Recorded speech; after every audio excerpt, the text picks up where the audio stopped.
Hello everyone, एक बार फिर से आप सभी भावी अध्यापक और अध्यापिकाओं का आपके अपने चैनल एडुटॉप में बहुत बहुत स्वागत है। जैसे कि आप सभी लोग स्क्रीन पर देख पा रहे हैं, आपको क्वेश्चन नंबर दिखाई दे रहा है इस टाइम पे 151, जो कि आपका डीएलएड सेमेस्टर 2 का सब्जेक्ट है वर्तमान भारतीय समाज और प्रारंभिक शिक्षा, जो कि आपका पेपर 1 है और ये 50 मार्क्स का आपका होता है। 50 मार्क्स काफ़ी अच्छे स्कोरिंग मार्क्स हैं। बाकी आपके 25 के होते हैं। तो जितने भी एजुकेशनल सब्जेक्ट हैं आपके, और एक आपका होता है एसएसटी, अगर आप इनमें अच्छा स्कोर कर लेते हैं तो एक अच्छी खासी परसेंटेज आपकी गेन हो जाती है, राइट। तो जितने भी बच्चे नए जुड़े हैं, चैनल को ज़रूर सब्सक्राइब कर लें ताकि आने वाली हर एक न्यू वीडियो की नोटिफिकेशन आप लोगों को मिल सके। चलिए फिर बिना किसी देरी के आज की क्लास को स्टार्ट कर लेते हैं। जिन बच्चों ने अभी तक प्रीवियस वीडियोस को वॉच नहीं किया है, जाकर के प्लेलिस्ट में वॉच कर सकते हैं। लघु उत्तरीय प्रश्न हमारे चल रहे हैं और 150 तक के क्वेश्चन मैं आपको करा चुकी हूँ। राजन की बिल्कुल न्यू सीरीज़ चल रही है यहाँ पर, तो सभी बच्चे जो हैं चैनल को ज़रूर सब्सक्राइब कर लें। सब्सक्राइब करना बिल्कुल ना भूलें। तो देखिए, जो हमारा क्वेश्चन है वो है बाल श्रमिक की समस्याएं बताइए। अब जो बाल श्रमिक है, चाइल्ड लेबर, उसकी समस्याएं बतानी है। तो सबसे पहला तो शिक्षा की समस्या हो सकती है, दूसरा आर्थिक समस्या हो सकती है, भावनात्मक और मानसिक शोषण हो सकता है, स्व की कमी हो सकती है, अपराधी व्यवहार हो सकता है, व्यक्तिगत विघटन हो सकता है, सामाजिक विघटन हो सकता है, स्वास्थ्य और शिक्षा हो सकती है, जिस वजह से जो है बाल श्रमिकों को समस्याओं का सामना करना पड़ता है। ठीक है, मान लीजिए किसी की फाइनेंशियल कंडीशन अच्छी नहीं है, आर्थिक समस्या से वो गुज़र रहा है, तो वो क्या करने लगेगा, बच्चा जो है काम करने लग जाएगा, क्योंकि सबसे पहली ज़रूरत होती है रोटी, फिर कपड़ा, मकान, उसके बाद शिक्षा उसे याद आती है। लेकिन अगर किसी को खाने के लिए पैसे नहीं हैं तो वो कहाँ से शिक्षा के लिए उसे जो है आइडिया आएगा। वो यही सोचेगा सबसे पहले कि मैं सबसे पहले अपनी जो है शिक्षा की ज़रूरतों को पूरा करूं, अपनी रोटी, अपनी जीविका कमाने के लिए जो है वो सबसे ज़्यादा तत्पर रहता है कि पहले मेरी ये ज़रूरत पूरी हो जाए, उसके बाद उसे कुछ और आगे करना होता है, राइट। आगे बढ़ जाते हैं। नेक्स्ट क्वेश्चन है हमारा 152, बाल श्रम निःशुल्क और अनिवार्य शिक्षा में बाधक क्यों है, बताइए। अब जो बाल श्रम करने वाले बच्चे हैं वो निःशुल्क और अनिवार्य शिक्षा का लाभ नहीं उठा पाते। इस संबंध में सरकार की एक बड़ी निःशुल्क और अनिवार्य शिक्षा पाने का बच्चों का अधिकार जो अधिनियम है वो 2009 है। इससे पूर्व संविधान संशोधन अधिनियम द्वारा शिक्षा पाने के अधिकार को मौलिक अधिकार के रूप में स्वीकार कर लिए जाने को कार्य रूप प्रदान किए जाने से संबंधित है। इस अधिनियम के माध्यम से सबके लिए शिक्षा के लक्ष्य को प्राप्त करने का मार्ग प्रशस्त हो गया है। इस अधिनियम के लागू होने के साथ ही भारत के 6 से 14 आयु वर्ग के सभी बच्चों को निःशुल्क और अनिवार्य शिक्षा के दायरे में लाया गया है। लेकिन जो बाल श्रमिक बच्चे हैं वो इस शिक्षा का लाभ नहीं उठा पा रहे हैं। बाल श्रम विभिन्न रूपों में निःशुल्क और अनिवार्य शिक्षा में बाधक बनता है। आगे बढ़ जाते हैं। नेक्स्ट क्वेश्चन हमारा 153, वर्तमान समय में जन शिक्षा की आवश्यकता बताइए। अब देखिए, वर्तमान समय में जो जन शिक्षा की आवश्यकता है वो हमारे लिए बहुत ज़रूरी है। इसका विरोध न केवल आत्मघाती है बल्कि हमारे देश की सभी प्रकार की प्रगति आशाएं छीन होती हैं। भारत के सभी जागरूक नागरिक ये अनुभव करते हैं कि जनता का जनसंख्या संबंधी कुछ अवश्य उसे शिक्षा मिलनी चाहिए। महात्मा गांधी ने संतति के जन्म को मर्यादित करने के लिए ब्रह्मचर्य और आत्मसंयम को एकमात्र उपाय के रूप में स्वीकार किया था। प्राचीन काल में भी गृहस्थ आश्रम में संयम पर अधिक बल दिया जाता था, परंतु आजकल जनसंख्या को सीमित रखने का एकमात्र उपाय परिवार नियोजन रह गया है। जनसंख्या शिक्षा भी इसी दिशा में महत्वपूर्ण योगदान दे सकती है। नेक्स्ट क्वेश्चन है, पर्यावरण शिक्षा देते समय शिक्षक को किन किन समस्याओं पर ध्यान देना चाहिए। तो सबसे पहला तो है प्राकृतिक साधनों का ह्रास जो हो रहा है उस पर ध्यान दिया जाए। तकनीकी प्रगति के साथ दिनों दिन जो बढ़ता हुआ प्रदूषण है उस पर ध्यान दिया जाए। और तीसरा है जनसंख्या विस्फोट पर। आगे बढ़ जाते हैं। अलगाववाद को परिभाषित कीजिए। अब देखिए, भारत जो है वो एक लोकतंत्र लोकतंत्रात्मक राष्ट्र है, जहाँ विभिन्न प्रकार की जातियाँ और भाषाएं परंपराएं अपनी उपस्थिति दर्ज कराती है। ऐसी स्थिति में हमारा लगाव राष्ट्र के प्रति उसके संपूर्ण अस्तित्व के लिए उसके लिए रक्षार्थ होना चाहिए, लेकिन ऐसा नहीं है। बस यही जो है अलगाववाद का संप्रत्यय है। अगर हमें जो है ये नहीं लगता कि हमें अपने राष्ट्र के प्रति एकता में रहना चाहिए, उसकी रक्षा करनी चाहिए, तो यही चीज़ क्या है, अलगाववाद को पैदा करती है। आगे बढ़ जाते हैं। नेक्स्ट क्वेश्चन है, अलगाववाद के दुष्परिणाम कौन कौन से हैं, बताइए। तो देखिए, अलगाववाद के जो दुष्परिणाम हैं उन्होंने हमारे सामाजिक, आर्थिक, राष्ट्रीय विकास को अत्यधिक प्रतिकूल रूप से प्रभावित किया है। इस समस्या के दुष्परिणाम निम्नवत हैं: राष्ट्रीयता के विकास में बाधा, सामाजिक न्याय के लिए चुनौती, और क्षेत्रीय तनाव होता है। अगर आपस में अलगाववाद है तो प्रगति में बाधा आती है, नवीन देश प्रदेश का गठन होता है, जान माल की असुरक्षा रहती है, मानवता का ह्रास होता है, संकीर्ण नेतृत्व का विकास करना आदि। आगे बढ़ जाते हैं। नेक्स्ट क्वेश्चन है 157, सांप्रदायिकता के उन्मूलन के उपाय बताइए। अब देखिए, अगर आपको सांप्रदायिकता को ख़त्म करना है तो उसके लिए एक तो सांप्रदायिक राजनीतिक दलों का उन्मूलन किया जाए, दूसरी चीज़ उचित शिक्षा की व्यवस्था हो, मानवतावादी धर्म दर्शन का प्रचार प्रसार हो, राष्ट्रवादी एकतावादी साहित्य का प्रचार प्रसार हो, नैतिक शिक्षा का प्रसार हो, शांति सेना का निर्माण हो और धार्मिक सहिष्णुता हो, सर्वधर्म संभाव हो। आगे बढ़ जाते हैं। नेक्स्ट है, पर्यावरण जागरूकता के लिए शिक्षा में किन तथ्यों की व्यवस्था करनी चाहिए। तो पर्यावरण का अर्थ होता है आवश्यकता एवं पर्यावरण नीति, मानव एवं पारिस्थितिकी प्रणाली, पर्यावरण स्वास्थ्य और स्वास्थ्य विज्ञान, ध्वनि प्रदूषण, वायु प्रदूषण और जल प्रदूषण। ठीक है, तो ये सारी समस्या हम किसके बारे में पढ़ रहे हैं, पर्यावरण जागरूकता के लिए शिक्षा में किन तथ्यों की व्यवस्था करनी चाहिए, यही पढ़ रहे हैं। तो हमें ये सारी जो व्यवस्था है वो शिक्षा के अंदर करनी चाहिए अगर पर्यावरण के लिए जागरूकता जगानी है तो।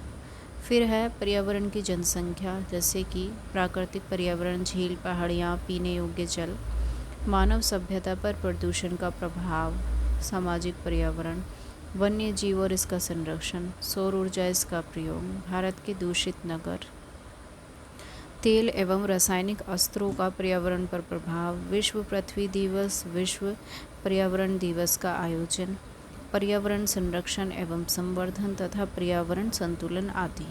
आगे बढ़ जाते हैं। जल के प्रमुख स्रोत बताइए। अब देखिए, जल के प्रमुख स्रोत क्या हैं, सोर्सेज ऑफ वाटर। हमें कहाँ कहाँ से जल प्राप्त होता है, नदियों से होता है, सागर से जल प्राप्त होता है, झील तालाबों से होता है, कुआं से होता है जल प्राप्त, हैंडपंप और पंप सेट से भी हमें जल प्राप्त होता है। तो इस तरीके से बहुत सारे सोर्सेज हैं तो जिनसे हम जल प्राप्त कर सकते हैं। राइट, चलिए आगे बढ़ते हैं। वर्षा जल संरक्षण के प्रमुख उद्देश्य बताइए। हम वर्षा का जल संरक्षण क्यों करें, क्यों हम उसे संचय करें, इसका कुछ न कुछ उद्देश्य भी है।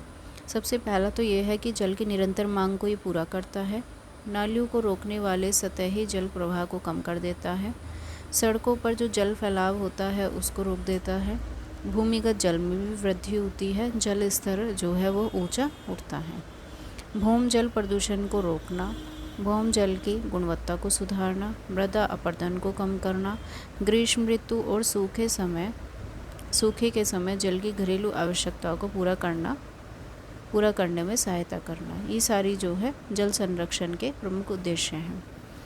नेक्स्ट है राष्ट्रीय शिक्षा नीति 2002 क्या है बताइए। अब देखिए, जो राष्ट्रीय जल नीति है, ये मैं शिक्षा नीति बोल रही हूँ। राष्ट्रीय जल नीति 2002 के बारे में बताना है। 2002 की कोई राष्ट्रीय शिक्षा नीति तो है ही नहीं। अब देखिए, ये जो है राष्ट्रीय जल संसाधन परिषद द्वारा 1 अप्रैल 2022 को राष्ट्रीय जल नीति 2002 को स्वीकृति प्रदान की गई थी। इस नीति में जल संरक्षण के परंपरागत तरीकों और मांग के प्रबंधन को महत्वपूर्ण तत्व के रूप में स्वीकार किया गया। इसमें पर्याप्त संस्थागत प्रबंधन के द्वारा जल के पर्यावरण पक्ष और उसकी मात्रा और गुणवत्ता के पहलू पर भी समन्वय किया गया। राष्ट्रीय जल नीति 2002 में नदी जल और नई भूमि संबंधी अतिरिक्त विवादों को निपटाने के लिए नदी बेसिन संगठन करने पर भी जोर दिया गया। कौन सा संगठन? नदी बेसिन संगठन। ध्यान रखेंगे आप लोग। आगे बढ़ जाते हैं। नेक्स्ट क्वेश्चन है हमारा 162। परंपरागत ऊर्जा स्रोत के अंदर कौन कौन से साधन आते हैं? अब देखिए, जो परंपरागत ऊर्जा स्रोत हैं वो है हमारे लकड़ी, उपले, कोयला, पेट्रोलियम, प्राकृतिक गैस, जल विद्युत और विद्युत इत्यादि। क्लियर? आगे बढ़ते हैं। नेक्स्ट क्वेश्चन है गैर परंपरागत ऊर्जा संसाधन कौन कौन से हैं? तो जो गैर परंपरागत है वो है सौर ऊर्जा, पवन ऊर्जा, भूतापीय ऊर्जा, ज्वारीय ऊर्जा, बायोगैस, परमाणु ऊर्जा प्रमुख रूप से उल्लेखनीय गैर परंपरागत संसाधन हैं। आगे बढ़ते हैं इसी के साथ। भूमंडलीय ताप वृद्धि से आप क्या समझते हैं? अब देखिए, जो पृथ्वी का ताप धीरे धीरे बढ़ रहा है उसी को क्या कहते हैं? भूमंडलीय ताप वृद्धि। सामान्य रूप से पृथ्वी का तापमान लगभग स्थिर रहता है। यह स्थिति सूर्य से आने वाली ऊष्मा विकिरण और पृथ्वी से परावर्तित होने वाली ऊष्मा के मध्य संतुलन से निर्मित होती है। आगे बढ़ जाते हैं। नेक्स्ट क्वेश्चन है हमारा भूमंडलीय ताप वृद्धि का क्या प्रभाव पड़ता है? तो जो शोध है, जो रिसर्च हुई है, उससे प्राप्त आंकड़ों के आधार पर ये ज्ञात होता है कि पिछली सदी के दौरान धरती का औसत तापमान आधा डिग्री सेंटीग्रेड बढ़ गया है। तापमान वृद्धि की वर्तमान दर के अनुसार वर्ष 2100 तक विश्व का तापमान विनाशक स्थिति तक बढ़ सकता है। तो इससे स्पष्ट है कि आगामी कुछ दशकों में हमें तापमान वृद्धि, ओजोन परत क्षरण दोनों भयावह समस्याओं से जूझना पड़ सकता है। आगे बढ़ते हैं। मूल्यपरक शिक्षा की आवश्यकता क्या है? अब देखिए, हमारा देश अपनी कला, संस्कृति, दर्शन आदि की गौरवशाली परंपराओं पर सदैव से ही गौरवान्वित होता रहा है। लेकिन समय सामयिक युग में अनास्था और पारंपरिक अविश्वास के वातावरण में हमारी प्राचीन परंपरा और मूल्य जो हैं वो धूमिल हो गए हैं, ख़त्म होते जा रहे हैं। तथाकथित आधुनिकता की भ्रामक अवधारणा, अस्तित्ववादी जीवन, अनात्मक परक नास्तिकता, पाश्चात्य सभ्यता का अंधानुकरण, तर्क प्रधान चिंतन आदि के समेकित प्रभावों से हमारे जो पुरातन मूल्य हैं वो पूरी तरीके से दूषित हो गए हैं। अब देखिए, क्यों हुआ है ऐसा? आज के टाइम पे जो पाश्चात्य सभ्यता है उसका अंधानुकरण चल रहा है। लोग जो हैं, जिस तरीके से अंग्रेज लोग रहते थे उन्हीं चीज़ों को अपनाने में लगे पड़े हैं। उन्हें अपनी भाषा से, अपनी संस्कृति से शर्म आती है। ये कहाँ का मतलब कहते हैं ना कि हम एक तरीके से अपनी ही संस्कृति को नष्ट कर रहे हैं। जब वो लोग हिंदी बोल नहीं सकते तो आप लोग इंग्लिश पर इतना ज़ोर क्यों देते हैं? बोलिए, एक लैंग्वेज है, लेकिन इतना ज़्यादा उसको अपने यहाँ पे मतलब कह दो कि फोर्सफुली इम्पोज करना, ये गलत बात है। दूसरी चीज़, आप वहाँ के कपड़े, आप वहाँ की वेशभूषा को अपने यहाँ पर अपना रहे हैं। हमारे यहाँ पर सिस्टम क्या है, ना तो हम मतलब वो एक कहावत होती है ना कि ना हम इधर के रहे ना उधर के, और जो बीच का जो ज्ञान होता है वो बेकार होता है, अधूरा ज्ञान हर चीज़ का ही। वो इसी तरीके से जो है कहीं ना कहीं हम अपनी संस्कृति जो है उसको नष्ट कर रहे हैं औरों की देखा देखी में। वहाँ का ये कल्चर है, लेकिन जो हमारा कल्चर है वो लोग नहीं अपना रहे हैं, हम उनका क्यों अपनाएं फिर? है ना, ये सोचने वाली विषय है ये। चलिए खैर आगे बढ़ते हैं। कलुषित और संकटग्रस्त वातावरण ने मूल्यपरक शिक्षा की अपरिहार्यता की ओर ध्यान आकृष्ट कर लिया है। हमने संक्रमण काल में कर्तव्य और कार्य संस्कृति के स्थान पर उपभोक्तावादी संस्कृति का अंधानुकरण कर लिया है। इसी उपभोक्ता संस्कृति ने मूल्यपरक शिक्षा की ज़रूरतों को और भी प्रबल बना दिया है। आगे बढ़ते हैं। विद्यालय स्तर पर मूल्यपरक शिक्षा के उद्देश्य बताइए। सबसे पहला तो ये है कि विद्यार्थियों को एक उत्तरदायी नागरिक बनाने के लिए प्रशिक्षण देना चाहिए। राष्ट्रीय लक्ष्यों जैसे कि समाजवाद, राष्ट्रीय एकता, लोकतंत्र, धर्मनिरपेक्षता, सर्वधर्म समभाव, सामाजिक और आर्थिक राजनीतिक न्याय का उचित अर्थों में बोध कराना, देश की सामाजिक, सांस्कृतिक, धार्मिक परिस्थितियों के संबंध में उन्हें जागरूक बनाना, छात्रों में सहयोग, प्रेम, करुणा, शांति, अहिंसा, साहस, समानता, न्याय, बंधुत्व, वैज्ञानिक दृष्टिकोण आदि मौलिक गुणों का विकास करना। आगे बढ़ते हैं इसी के साथ। नेक्स्ट है फिर छात्रों को स्वयं को जानने के लिए प्रोत्साहित करना, जिससे वे स्वयं में आस्था रखने में समर्थ हो सकें। छात्रों को स्वयं और अपने साथियों के प्रति, स्वदेश के प्रति, मानवता के प्रति, सभी धर्मों और संस्कृतियों के प्रति, जीवन और पर्यावरण के प्रति उनमें समुचित दृष्टिकोण विकसित करना चाहिए। आगे बढ़ते हैं। मूल्यप्रक शिक्षा के सिद्धांत क्या हैं? अब देखिए, जो मूल्यप्रक शिक्षा है वो धार्मिक शिक्षा से अलग है। ठीक है, इसमें किसी भी धर्म विशेष पर बल नहीं दिया जाता। मूल्यप्रक शिक्षा के कार्यक्रम की सफलता घर, विद्यालय के आदर्श वातावरण और शिक्षक के आधार पर होना चाहिए। इसी के साथ आगे बढ़ जाते हैं। इसे स्वतंत्र विद्यालय के रूप में पाठ्यक्रम में स्थान नहीं दिया जाना चाहिए, बल्कि विभिन्न विषयों में इसके मूल्य को समाहित किया जाना चाहिए। संविधान के निर्देशित मूल्य और सामाजिक उत्तरदायित्व मूल्यप्रक शिक्षा का केंद्र बिंदु होना चाहिए। मूल्यप्रक शिक्षा को समाज की आर्थिक व्यवस्था, सामाजिक व्यवस्था के संदर्भ में क्रियान्वित किया जाना चाहिए। क्वेश्चन है हमारा, भूमंडलीकरण के प्रमुख उद्देश्य बताइए। अब देखिए, भूमंडलीकरण क्या होता है? सभी देशों को एक जगह मिलाना, उनमें भाईचारा स्थापित करना होता है, ग्लोबलाइजेशन करना। ठीक है, उनकी सामाजिक आर्थिक स्थितियों में कोऑर्डिनेशन बैठाना, समन्वय बिठाना ही क्या कहलाता है? ग्लोबलाइजेशन। तो इसके उद्देश्य क्या है? एक तो है विकास के लिए नवीन साझेदारी, गरीबी का उन्मूलन करना, उदारीकरण, सरकारी नियंत्रण की सीमितता, संतुलित विकास, विश्व बंधुत्व की भावना, अंतर्राष्ट्रीय सहयोग और आर्थिक समानता। इसी के साथ आगे बढ़ जाते हैं। महिलाओं के प्रति हिंसा के कारण लिखिए।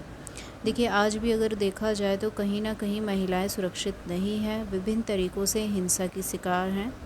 हिंसा मुख्य रूप से दो रूपों में देखी जा सकती है। पहली तो होती है घरेलू हिंसा और दूसरी होती है घर के बाहर की हिंसा। घर में पति और उसके परिवार वालों द्वारा जो उसका शारीरिक और मानसिक उत्पीड़न किया जाता है, और घर के बाहर महिला के प्रति हिंसा में, हिरासत में हिंसा जैसे बलात्कार, यौन उत्पीड़न, इस तरह के मामले जो हैं प्रमुख हैं। तो कठोर दंडात्मक व्यवस्था के अभाव के कारण ही अपराधी महिला हिंसा करके बच निकलते हैं। ठीक है, सबसे बड़ा कारण यही है कि अगर कठोर व्यवस्था नहीं है तो जो अपराधी हैं उनको क्यों डर लगेगा, है ना? वो तो इस चीज़ से और ज़्यादा ये कह दो कि निडर हो जाएंगे कि भाई कोई कुछ कह तो रहा ही नहीं है आपको, और कर लो जो भी आपको करना है। चलिए खैर आगे बढ़ जाते हैं। क्वेश्चन है हमारा 171। तो आज हम यहीं तक रखते हैं, बहुत लंबी क्लास हो जाएगी नहीं तो। ठीक है, इतना इनफ है। और 170 तक के हमारे क्वेश्चन हो गए हैं कवर। 20 क्वेश्चन आज मैंने आपको कराए हैं। इससे आगे हम 171 से स्टार्ट करेंगे। लगभग हमारे 200 तक के क्वेश्चन हैं। ठीक है, उसके बाद हमारा जो पेपर 1 है इसका सिलेबस हो जाएगा कंप्लीट। और जितने भी बच्चे हमसे जुड़े हैं, अगर किसी को PDF चाहिए तो आप लोग हमें कमेंट बॉक्स में बता सकते हैं। मैं आपके साथ PDF शेयर कर दूंगी टेलीग्राम चैनल पर। और टेलीग्राम का लिंक हमेशा आपको डिस्क्रिप्शन में हर एक वीडियो में मिलेगा, आप उसे ज्वाइन कर सकते हैं। ठीक है, उम्मीद करती हूँ आप सभी को समझ में आया होगा। अगर समझ में आया है तो चैनल को सब्सक्राइब करना बिल्कुल ना भूलें, बेल आइकन प्रेस कर लें। चलिए भाई, मिलते हैं नेक्स्ट क्लास में इसी शानदार और इजी तरीके से पढ़ते हुए सभी को। ठीक है, सभी के साथ मिलते हैं फिर। और एक चीज़ ध्यान रखिएगा, जितना मैं आपको बार बार वार्न कर रही हूँ इस चीज़ के लिए, जितना आपको पेपर सेमेस्टर 1 में टाइम मिला है, इतना आपको सेमेस्टर 2 में नहीं मिलने वाला है बिल्कुल भी। ठीक है, ध्यान रखिएगा। तो अपना सिलेबस बहुत ही फास्टली कवर कीजिए और उसको पढ़ते चलिए, रिवाइज़ करते चलिए। चलिए मिलते हैं नेक्स्ट क्लास में, तब तक के लिए सभी को have a good day, bye bye, thank you so much.